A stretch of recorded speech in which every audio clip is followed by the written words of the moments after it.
दोस्तों, आज हम सुनेंगे सोमवार की व्रत कथा। प्राचीन काल की बात है। एक गांव में एक साहूकार रहता था। साहूकार बहुत धनी था, लेकिन उसकी कोई संतान नहीं थी। साहूकार अपने वंश को लेकर हमेशा चिंतित रहता था। साहूकार भगवान शिव को प्रसन्न करने के लिए सोमवार का व्रत रखता था और व्रत के दौरान भगवान शिव पार्वती की पूजा करता और शाम को शिवलिंग पर दीपक जलाता था। साहूकार की पूजा अर्चना को देखकर एक दिन माता पार्वती ने भगवान शिव से कहा, हे प्रभु, ये साहूकार आपका परम भक्त है। प्रति सोमवार को विधि विधान से आपकी पूजा करता है। मुझे लगता है कि आपको उसकी मनोकामना पूर्ण करनी चाहिए। शिवजी ने पार्वती जी की बात को सुनकर कहा, हे गौरी, ये संसार एक कर्म क्षेत्र है। जैसे एक किसान अपने खेत में बीज बोता है तो कुछ वक्त बाद उसे पेड़ मिलता है, उसी तरह इस संसार में आदमी जैसा कर्म करता है उसे उसका वैसा ही फल मिलता है। भगवान शिव बोले कि इसके कर्मों में संतान सुख नहीं है, लेकिन माता पार्वती ने भोले भंडारी से दोबारा आग्रह किया और कहा, हे नाथ, फिर भी आप इसकी मनोकामना पूर्ण कर दीजिए। यह आपका परम भक्त है। अगर आपने अपने भक्तों की इच्छा को पूर्ण नहीं किया तो वो आपकी पूजा आराधना क्यों करेंगे? माता पार्वती के इतना आग्रह करने पर भगवान शिव ने कहा, यह साहूकार बहुत धनवान है और इसके कोई पुत्र नहीं है, इसलिए ये सदैव चिंतित रहता है। लेकिन इसके भाग्य में संतान योग भी नहीं है। लेकिन तुम्हारे आग्रह करने पर मैं इसे पुत्र प्राप्ति का वरदान दे देता हूँ। लेकिन इसका जो पुत्र होगा वो केवल 12 सालों तक ही जीवित रहेगा। फिर एक रात्रि शिवजी ने साहूकार को स्वप्न में दर्शन दिए और कहा कि उसको जल्द ही पुत्र रत्न की प्राप्ति होगी, लेकिन सोमवार उसका के दिन पुत्र क्या क्या करना चाहिए, आयु नहीं रहेगा, क्या नहीं करना चाहिए, केवल 12 वर्ष तक क्या ही नहीं करना जीवित चाहिए, वो रह तो जान भी। पाएगा। अब क्या करना यह बात चाहिए ये बताते हैं आप लोग को। साहूकार ना तो पूजा प्रसन्न पाठ, हुआ स्नान और कर ना साफ ज्यादा वस्त्र दुखी पहने हुआ। और भगवान शिव साहूकार को ने जल अभिषेक इस करें। बात को सुनकर सोमवार के भी दिन आप पूजा सुबह उठ अर्चना कर जारी स्नान रखी करिए और और कुछ दिनों भगवान बाद शिव को साहूकार जल की चढ़ाइए पत्नी और इनकी गर्भवती पूजा हो करिए गई और इनके और मंत्रों का उसने जाप करिए। एक ओम नमः सुंदर शिवाय, बालक को ओम नमः जन्म शिवाय, दिया। ओम नमः बालक के शिवाय, ओम जन्म नमः से शिवाय। घर पर हर्षो उल्लास का माहौल जितना था, हो सके उनके मंत्रों का लेकिन जाप करिए। साहूकार आप कुछ भी खुश करते नहीं रहिए, था, ओम नमः क्योंकि शिवाय, ओम उसको नमः पता शिवाय, था ओम नमः कि शिवाय उसके करते रहिए बालक का यह और जीवन सफेद वस्त्र केवल जरूर 12 धारण वर्ष करिए। तक का ही सफेद है रंग और उसने के वस्त्र पहनना किसी शुभ को माना भी जाता यह है। बात नहीं बताई थी। अगर आपके पास हो तो जब सफेद वस्त्र साहूकार का जरूर पहने। बालक 11 वर्ष का हुआ तो साहूकार की पत्नी ने कहा दाल, कि अब सफेद इसका तिल या विवाह मूंग कर दाल देना जैसी चाहिए। चीजों का दान कर लेकिन सकते हैं। साहूकार दूध ने नहीं, मना दूध कर मत दिया दान करिए, और बाकी उसे शिक्षा चीजों के का लिए दान कर काशी सकते भेज हैं। दिया।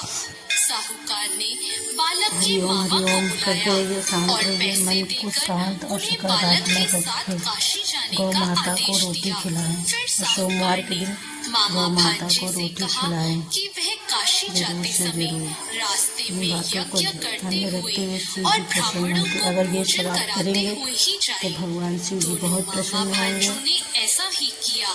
काशी जाते वक्त जिस रास्ते से मामा भांजे गुजर रहे जितना हो थे सके उसका राजा उनके मंत्रों का अपनी जाप पुत्री करिए। का विवाह एक ऐसे राजकुमार से करवा रहा था हरिओम जो हरिओम कि काना हरिओम था, यानी उसे मंत्र एक का आंख से जाप दिखता जरूर नहीं करिए। था। दूल्हे का पिता मांस इस मदिरा बात की से सेवन मत चिंतित था करिए। कि अगर दुल्हन पक्ष को यह पता चल गया कि दूल्हा काना है तो राजकुमारी विवाह के लिए मना कर देगी। इसलिए उसने जब साहूकार के पुत्र को देखा तो उसने सोचा कि मैं अपने बालक के स्थान पर तोरण के वक्त इस बालक को बिठा दूंगा और दुल्हन के पक्ष वालों को पता भी नहीं चलेगा। दूल्हे के पिता ने साहूकार के पुत्र को इस बात के लिए राजी किया। इस तरह साहूकार के उस लड़के दूल्हे के कपड़े पहने और घोड़ी पर चढ़कर तोरण की रस्म पूरी की। तोरण के बाद फेरों की जब बारी आई तो दूल्हे के पिता ने साहूकार के पुत्र से अनुरोध किया कि वह दुल्हन के साथ फेरे ले और जब विवाह संपन्न हो जाए तो यह बात किसी को ना बताए। मामा भी राजी हो गया और विवाह समारोह भी निपट गया और शादी संपन्न होने के बाद मामा भांजा काशी के लिए प्रस्थान कर गए। परंतु साहूकार के पुत्र ने दुल्हन के कपड़ों पर लिख दिया कि तुम्हारी शादी मुझसे हुई है, लेकिन जिसके साथ तुम जाओगी वह एक आंख वाला आदमी है और मैं काशी में शिक्षा ग्रहण करने जा रहा हूँ। जब राजकुमारी ने यह बात पढ़ी तो उसने राजकुमार के साथ जाने से इनकार कर दिया और अपने पिता से कहा, यह मेरा पति नहीं है, मेरा पति शिक्षा ग्रहण करने काशी गया है। जब सब जगह यह बात फैल गई तो मजबूरी में दूल्हे के पिता को सारी बात बतानी पड़ी और दुल्हन के पिता ने भी अपनी बेटी को भेजने से इनकार कर दिया। इधर मामा भांजे दोनों काशी पहुंच गए और बालक शिक्षा ग्रहण करने लगा और मामा ने यज्ञ कराना भी शुरू कर दिया। जब साहूकार का पुत्र 12 साल का हो गया तो एक दिन वो अपने मामा से बोला कि उसकी तबीयत ठीक नहीं है और वह सोने अंदर जा रहा है। साहूकार का पुत्र अंदर सोने गया और उसकी मृत्यु हो गई। कुछ देर बाद जब मामा अंदर पहुँचे, उन्होंने जब अपने भांजे को मरे हुए देखा तो वो बहुत दुखी हुए, परंतु वह रो नहीं सकते थे वरना उनका यज्ञ अधूरा रह जाता। इसलिए मामा ने वापस जाकर यज्ञ पूरा किया और ब्राह्मणों का भोजन कराने के बाद मामा अपने मृत भांजे को देखकर रोने लगे। उसी वक्त उसी मार्ग से शिव पार्वती गुजर रहे थे। माता पार्वती ने किसी के रोने की आवाज सुनी तो उन्होंने शिवजी से कहा, हे प्रभु, कोई मनुष्य रो रहा है, चलो उसके दुखों को दूर कर देते हैं। शिव पार्वती मामा के पास गए और उन्होंने जब मृत बालक को देखा तो हैरान हो गए, क्योंकि वह भगवान शिव के आशीर्वाद से जन्मा साहूकार का पुत्र था। माता पार्वती ने कहा, हे नाथ, यह तो साहूकार का पुत्र है जिसको आपने केवल 12 वर्ष तक का जीवन दिया था। पार्वती जी ने मृत बालक को देखा तो उन्हें दया आ गई और उन्होंने शिवजी से कहा, प्रभु, आप इस बालक को जीवन दान दे दीजिए, वरना इसके माता पिता जीते जी मर जाएंगे।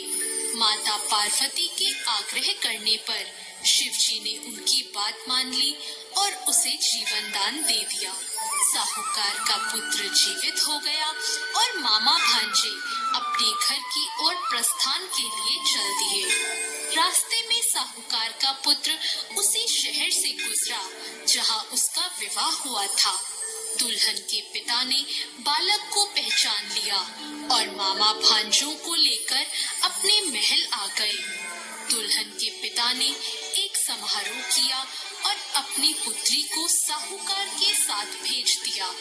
जब साहूकार का बालक अपने घर पहुंचा तो उसके माता पिता छत पर बैठे थे और सोच रहे थे कि अगर उनका पुत्र सही सलामत वापस नहीं लौटा तो वे दोनों भी इसी छत से कूदकर अपनी जान दे देंगे।